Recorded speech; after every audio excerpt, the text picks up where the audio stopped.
Yes, yes, yes. Good morning mga kasama. Nandito na naman si Kuya Goods nagbabalik. At syempre kung di ka pa nakasubscribe, pasubscribe na lang po at hit mo na rin yung bell para lagi kang updated sa ating mga video. Hindi na ho nakaporma itong judges ng ICC sa mga binibitawang mga pananalita o yung defense ni Attorney Kaufman. Ang hirap kasi dito sa ICC, hindi natin malaman kung talaga kanino sila papanig. Nabalitaan nyo naman kasi, di ba, meron $2 million. Pero kahit ganun pa man, isipin nyo kung paano i-depensa ni Attorney Kaufman itong kaso ni Tatay Digong kung meron man. Alam naman natin, lahat yan pampamulitika lang eh. Di ba? Isipin nyo ikaw, kung hindi ka bobo, ob-ob, kung hindi ka ob-ob, ah, gumawa ka ng paraan para mapadala yung dating Pangulo sa ibang bansa. Di ba? Anong merong utak ka? Paano kung ma-back to you ka pagdating ng araw? Ikaw naman, ang ipaaresto dahil sa pagnanakaw mo sa kaban ng bayan. Pwedeng mangyari yon, di ba? Pwede kang makasuhan. Pwede kang makulong, unggoy ka. Panggulo ka. Wala kang ginawa kundi pagnanakaw. Sabi ni Aling Ledesma, yan ang talagang gawain nila. Balik tayo sa 40 years anniversary nila kuno. Ang dati ang pinaglalaban nila, pabagsakin. Magkaaway ang pulat dilaw eh. Tunay na magkalaban. Ang kulay at tatak ang di siyang dahilan. Diba? Ang dahilan dyan, politika. Yan ang totoo dyan. Kaya alam na natin to. Isa itong matinding pamumulitika. Panoorin nyo Oo, itong video na ito, tapusin nyo kung paano depensahan ni Atty. Kaufman ang kanyang kliyente na si ating Pangulong Duterte. I'm sorry to interrupt, Council, but once again, you need to be specific and provide the document reference number. You must specify the document number, the reference number for us. Meron siyang tinatanong dito pero hindi specific eh. Kaya yan, nabalandra ka. Diba? Ngayon, anong masasabi mo kung ano yung sampal kayo, no? Nasampal kayo ng katotohanan eh. Tatanong-tanong ka, hindi mo ispesipikahin. If I may, Madam President, Merci of beaucoup, course, Thank you very much. an understanding with the learned chambers legal officers that we would be able to provide references after the hearing. But of course, the document that I was referring to is PHL OTP 00090518 R01.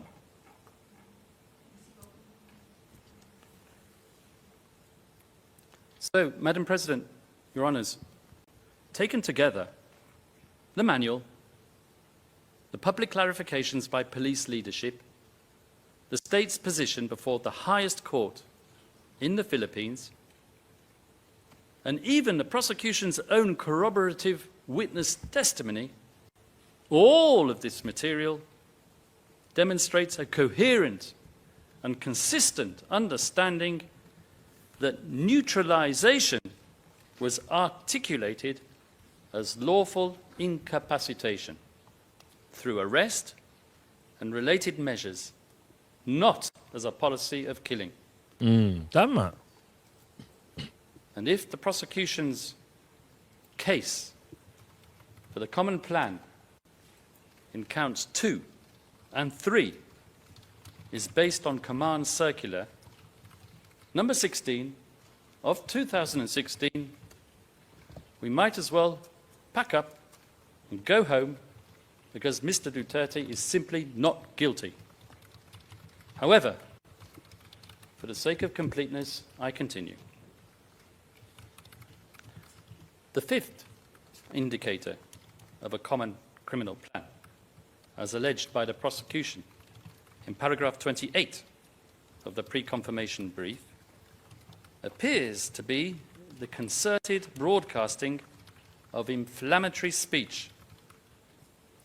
Here the prosecution once again selectively cites excerpts from 2016 media interviews with Ronald De La Rosa, Bato, and Vitaliano Aguirre, which suit its purpose and case theory, while totally ignoring the more unequivocal comments in those interviews which destroy its case. Regarding the interview with De La Rosa, mentioned in paragraph 28, after supposedly inciting a crowd of drug addicts to cause criminal damage to the properties of their narcotics suppliers, the newly elected chief of police states, "It's either you will die from police gunfire," and he adds, "if you resist." Kita nyo? Yun! Yun ang sinabi ni Tatay Digong. Wala naman sinabi na, pung, pung, pung, pung, pung, ganun. Wala. If you resist, tuloy. That's PHL OTP 0000849, page 2.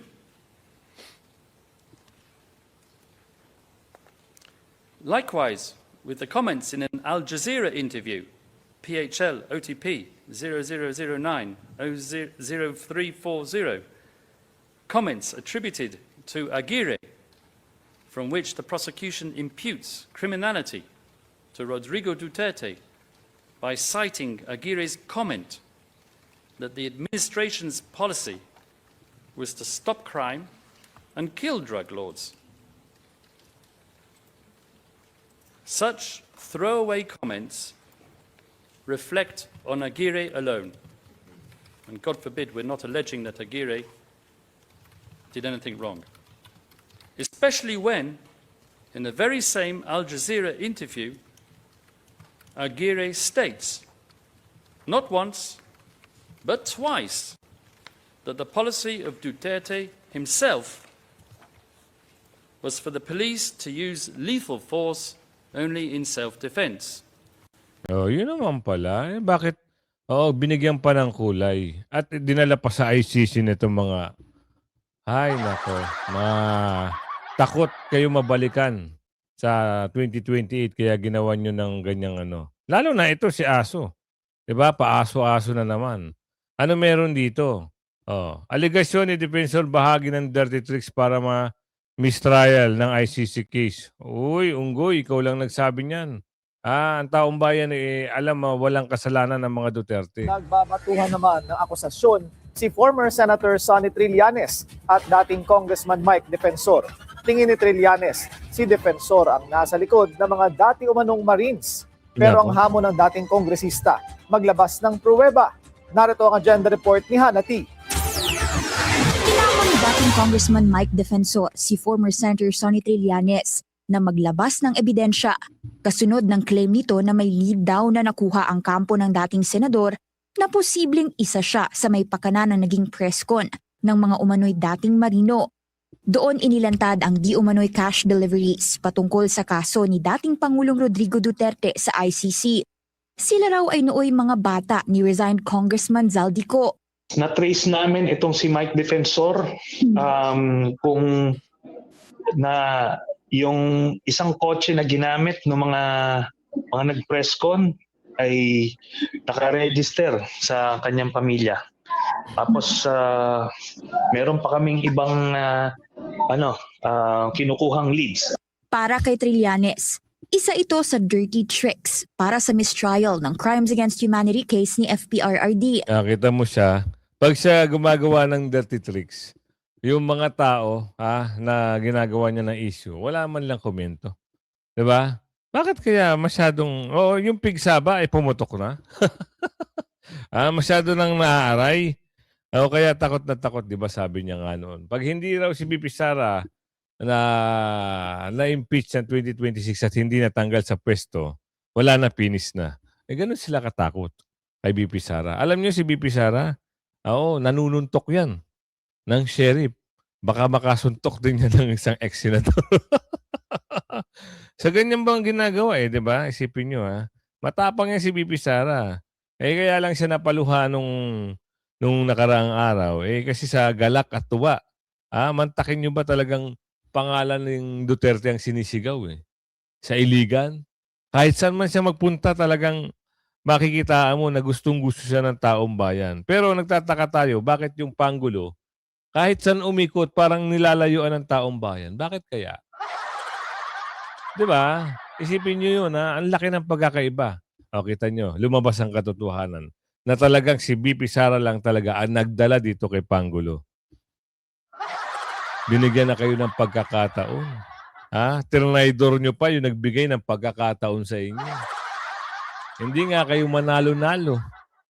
Oo. Sa kaysaysayan, na budol. Di ba? Wala na talagang tapos na ang karera nyo. Promise. Baka pag upo ni BP Sara, puro taga Mindanao na lang ang manalo. Mindanao, Visayas. Doon na lang sana. Sa Maynila, wala. Puro nakawan lang dyan. Para naman ma-develop ang Mindanao at saka Bisaya. Yun lang, purpose natin. Kasi sa Maynila, punong-puno na ng Di ba? Meron na maganda I-develop naman ang Mindanao para fair. Tapos i-federalist mo na. Alam niyo maganda yung federalismo. Napunta tayo sa federalismo. Next topic natin yan. Tuloy. Na ngayoy nasa kalagitnaan ng confirmation of charges hearings. Sa dinami-rami raw kasing araw, questionable ang timing ng presscon na bisperas din ng EDSA People Power Anniversary isinagawa. Sa isang text message naman sa BNC, sinabi ni Defensor na kailangang ipakita ang pruweba ni Trillanes tungkol sa kotseng registered daw sa kanya. Naghahanda ngayong magsampa ng cyber libel complaint si Trillanes laban kay Defensor sa mga umano'y Marino at kay Attorney Levito Baligod na naging bahagi ng presscon. Doon inakusahan din si Trillanes na nanunukol daw sa ICC at ang pera ay galing kay Zaldico. Pero pinasinungalingan agad ito ni Trillanes. Ngayon, itong aligasyon nila ay ito ang layunin nito ay para dungisan yung integrity ng ICC proceeding. Nako po, ayan ka na naman, dungis. Madungis na talaga. Unang-una, kidnapping ang nangyari. Bakit? Walang warrant na pinapakita habang inaaresto si Tatay Digong, minadali. Hindi dinala sa local court. Anong tawag doon? Magkano kaya ang nasa likod niya? Kaya nagmamadali siguro ang mama. Magkano kaya? Yung behind the story. Oo, kasi alam natin, ito naku po. Nababalita siya na may ganun. 2M dollar. Wow, sarap. Easy money. Things na nangyayari ngayon sa dahig. Ayun ang layunin nila para magkaroon ng duda sa proceedings. Hindi pa muna nagne-name drop si Trillanes pero anya, tingin niya ay may nagpondo ng nasabing presscon. Yan na naman tayo Sagot sa naman ni pondo. Defense Ikaw nga parang binabaligtad mo na naman Tuloy. sa nakaambang na cyber libel complaint. Hindi naman daw siya ang nagsiwalat ng mga impormasyon sa presscon. At maganda raw kung haharap sa imbestigasyon ang mga tama. umano'y dating Marino para magkalinawan. Hindi, Handa raw- mas maganda to, dalhin to sa Blue Ribbon. Para magkaalaman. Diba? Kung talagang sinasabi niya na hindi totoo, ipaliwanag niya doon. Oo, sana umabot to sa Senado para malaman ng taong bayan kung sino nagsisinungaling. Kasi para makalkal lahat na ebidensya na nakikipag-ugnayan di umano ito sa ICC. Di ba, merong ang picture na nakitaan. O, yung ICC nasa Manila. Bakit pumunta sa Manila yung ICC? Sino ang kumontak doon? Sige nga. Paano makialam ang ICC sa kanilang mga ginagawa? Meron tao nasa likod niyan. Meron nakipag-coordinate niyan. Diba, inamin na nga nung isang babae, yung under na nadulas siya na nakipag-coordinate. Aray ko. silang humarap kahit saan. Handa rin daw si Defensor humarap sakaling Yan. imbitahan siya para sa isang Senate investigation. Yan. Una nang sinabi ni Senate President Pro Tempore Ping Lacson na iniimbestigahan niya ngayon ang credibility at impormasyong inilantad ng mga umano'y dating marino. Mahalaga raw Mali ito naman ang investigasyon mo, boss eh. Bakit doon ka nakatuon sa kredibilidad ng mga ex-marine? Ito nga yung issue, $2 million na binigay doon. Bakit sa ex-marine ka? Yan ho ay mga testigo. Dapat may priority nyo kasi may nai-issue eh. Dapat gawan nyo na ng action. Para ay sabihin nyo, ito, pinapatawag ka namin to riling kasi meron na babalita dito na nakipagtulungan ka raw at nagbigay ka raw ng $2 million. Dapat ganun. bago isalang sa isang posibleng Senate probe. Sa ngayon, wala pang tugon si Trillanes sa BNC patungkol sa hamon ni Defensor. Para sa agenda, Yari ka ngayon. Pag napatunayan yan, lalabas na ikaw yung... Atty. Salpanielo, merong mga reaction. May witness sila? Yung sinasabi pong insider witness na ano. Eh bakit di sinight na prosecution? Tama. Kung totoo yan. It should have decided with the prosecution that it has a witness who will testify directly that the president ordered him or her to effect. Saka wala pa si Karma, no? Hindi pa lumulutang si Karma. Yun ang tanong natin eh. Kasi siya yung nagdiin kay Tatay Digong eh. Sana ipatawag kasi para malaman na inutusan. Di umano. Di ba siya yung umiiyak-iyak doon na sinabi na dinidiin niya si Tatay Digong na inutusan daw siya. Yun ang ipatawag nila. Asa na kaya? Si Karma. Di ba siya yung state witness to sa investigasyon? Ipatawag niyo para magkaalaman. Karamihan The po ng- killing. So most of the, Attorney Kaufman has cited mostly yung sa prosecution, puro speeches lang yung kanilang speeches of former President Duterte. Plus yung circular, yun nga ang inaano na, yung speech tapos yung circular parang 1 plus 1 equals 2. Pero lumalabas ngayon, the very document itself destroys your cause. Kita nyo na, nasupalpal din sila ni... Tama nga naman. Di ba? Asan ba talaga si Karma? Ito tayo. Mapunta tayo dito sa affidavit ng mga ex-security ni Saldico. Ang ICC tungkol sa akusasyong pinondohan sila para imbestigahan ang Duterte drug war. Git ng ICC, hindi sila nababayaran. Kasabay niyan, formal nang inireklamo sa ombudsman ng 18 dating security personnel ni Saldico ang mga opisyal na umano'y hinatira nila ng mali-maletang pera. Nasa frontline ng balitang yan si Camille Samonte. Personal na nagpunta sa ombudsman si Attorney Levy Baligod para dalhin ang joint affidavit ng 18 nagpakilalang dating security at bagman ni Zaldico. Sila umano ang naghatid ng mali-maletang pera kay Pangulong Bongbong Marcos at ilang pang opisyal ng gobyerno. Nirefer namin sa Office of the Ombudsman para magkaroon lamang ng prima facie proof na merong offense na nakumit at ang mga napangalanan doon ay maaaring guilty sa mga offenses na ito. Ano ang mga offenses na ito? Ito ay mga pupwedeng violations ng Republic Act 3019 o yung Anti-Graft and Corrupt Practices Act, yung Republic Act 6713 na nagbabawal na tumanggap ang mga opisyal ng kahit anumang regalo. Nanindigan si Baligod na walang nag-uutos at nagbabayad sa kanila na malaking personalidad. Yan. Una nang itinanggi ng Malacanang ang aligasyon. Ayon sa palasyo, pangit at hindi pang-award ang script. Pero sa hiwalay na interview, giniit ni Baligod na wala silang script. Wala po kaming script na sinasabi at lalong-lalo na wala po kaming award na hinahabol. Sino naman po kami, no? Sino naman itong mga dating 18 sundalo para naman pabagsakin ang gobyerno? Nabanggit din sa affidavit si mamamayang Liberal Party List Isa pa yan. Representative Laila De Lima na tumanggap umano ng perang nasa maleta. Kasama raw si De Lima sa mga meeting ng ICC investigators na nagpupunta sa Pilipinas kaugnay ng Nako. investigasyon sa drug war. Pero aminado si Baligod na nagkamali siya sa pagsama sa pangalan ni De Lima. Gayunman, nakatanggap pa rin umano ang kongresista ng paper bag na may pera. Error yun, no, on my part. Pero yun po ang sinasabi nila na si Congresswoman Laila De Lima ay pumupunta sa townhouse na yon at paglabas niya ay meron siyang bit-bit na paper bag na pera ang laman Aray. doon kasi familiar sa amin yung paper bag dahil kami ang bumibili ng mga paper bags na yan at kami rin ang nagdadala, no?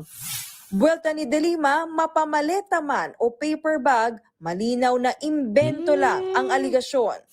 So, aaminin mo ba yan? Diba? Yun ngang nandun ka sa nandun sa oblo eh. Diba? Hindi mo inamin na huling-huli na may video, hindi mo inamin eh. Yan pa kayang walang video. Diba? Impeachment ni BP Sara tuluyan na sigurong mawawala ng saysay dahil ang National Unity Party o NUP dumistansya na sa 2028 presidential bid ni BP Sara.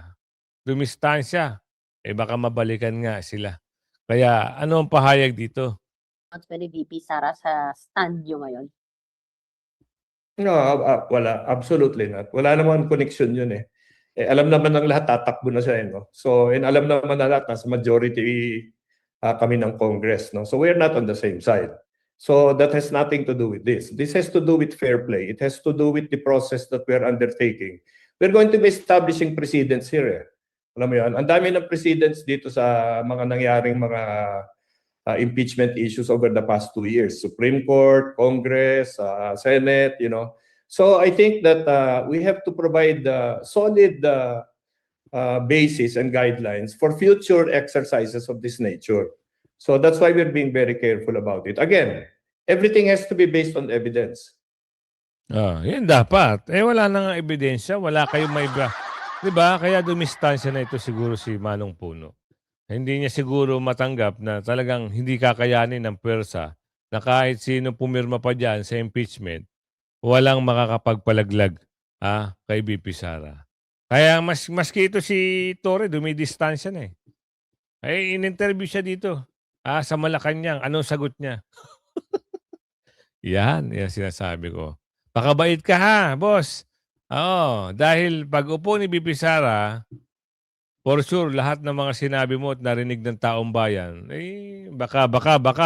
Alam mo, nakita ko rin yung affidavit na napakarami ng pangalan na involved. No?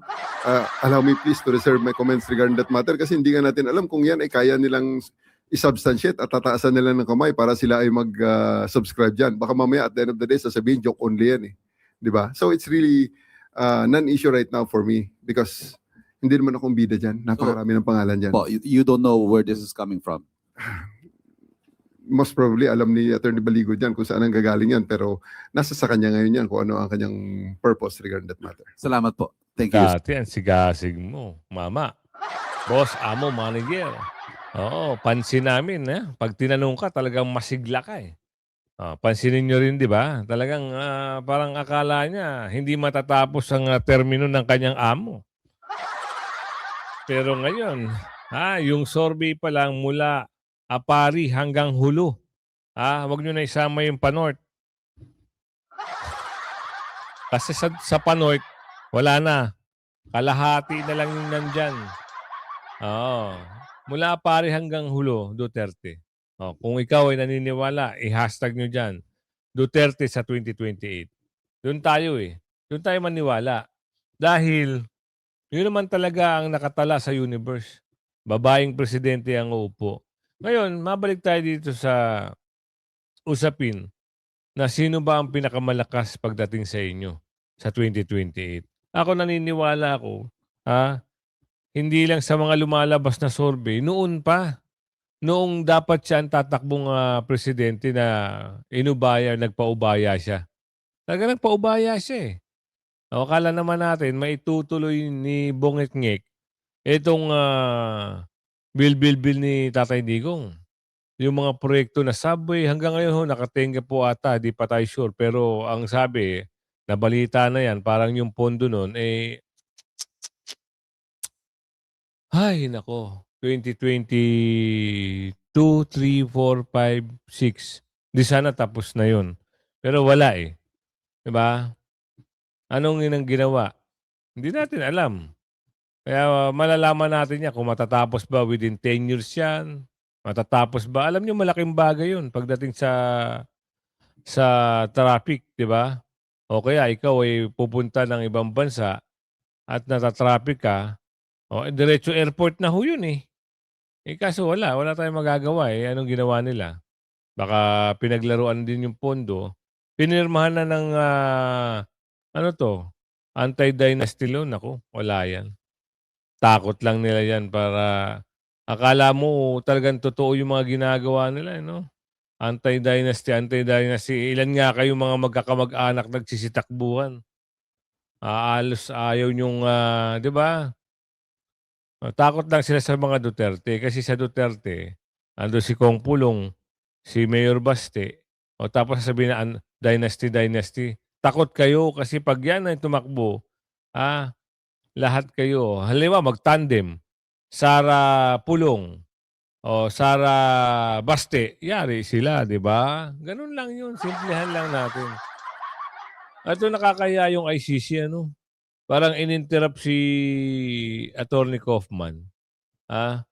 Ininterrupt siya habang siya yung nagdi-deliver ng depensa. Kaufman, hindi sapat ang ebidensya ng prosecution para ituloy sa paglilitis. Wala naman talaga sapat na ebidensya. Itong confirmation of charges na ito, dito malalaman na yung mga, kita nyo, hindi nga nila mapalutang si Karma, hindi nila mapalutang yung 30,000 na witnesses. Tapos dala-dala nila yung 3 matanda, 1 bata, na yung bata na hindi man natin nakita sa mga dating mga bigla na lang lumutang Wow, parang kabote. Magkano kaya ang talent fee ng bata na yun? Admin Opposition Alliance may be very difficult. Ngayon, meron tandem na naman na lumulutang Parang ang lumulutang, Sara Lenny, pero hindi naman. Parang ang lumulutang, Lenny Bonget, hindi rin naman. Alamin na lang natin. Basta ang mangyayari dyan, ang lalabas sa tawas dyan, Sara. Hindi natin alam kung sino yung VP ni President Sara Duterte. Di ba?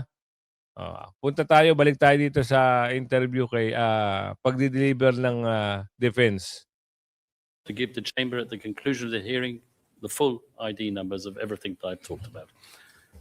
And if the prosecution obviously wants something as well, he can. Afternoon, Madam President. I would just ask my friend if he can read out the tab numbers, because every item per the chamber's instruction has a tab number. So even if my friend doesn't read out the entire ERN of the page he's citing, the lines, if he gives us a tab number, at least we can check his homework in real time. Merci beaucoup. Thank you very much. Counsel, are you in agreement with this position taken by the prosecution? Well, the representative of the OTP, Mr. Kaufman. Yes, ma'am. Judge Motik, please proceed. Come to ask myself another question concerning the nature of a common plan theory which applies equally to its subjective requirements. Has the prosecution shown substantial grounds to believe that Rodrigo Duterte's implementation of its fantasy criminals scheme was of such a nature that the Ayan yung dinidepensahan ni Atty. Kaufman. Kasi lahat ng mga nilatag na mga, alam niyo yung mga nagsampa, parang kuro-kuro lang yan, parang hearsay lang yan eh. Halos hearsay lang kasi yung bata na babae. Ngayon ko nga lang nakita yun, may ganun pala. Ilang taon na yun?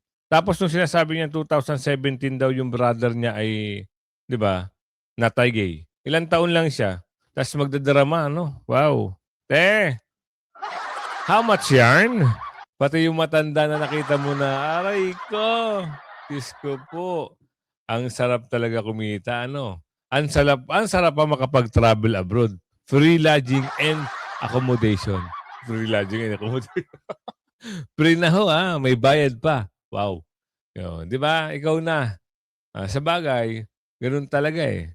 Kailangan talagang tumutok at kailangan silang humarap dahil mapapahiya sila. Pero, isa lang ang hiling natin. Di ba? Ilabas niyo yung katotohanan. O, masasampal kayo ng katotohanan kasi yung nagdiin kay Tatay Digong, hindi lumalabas yan. O, si Karma. Di ba? Kaya kung mabot ka sa video natin ito, huwag mong kalimutan mag-like, share, subscribe, at hit mo yung notification bell. Bye-bye!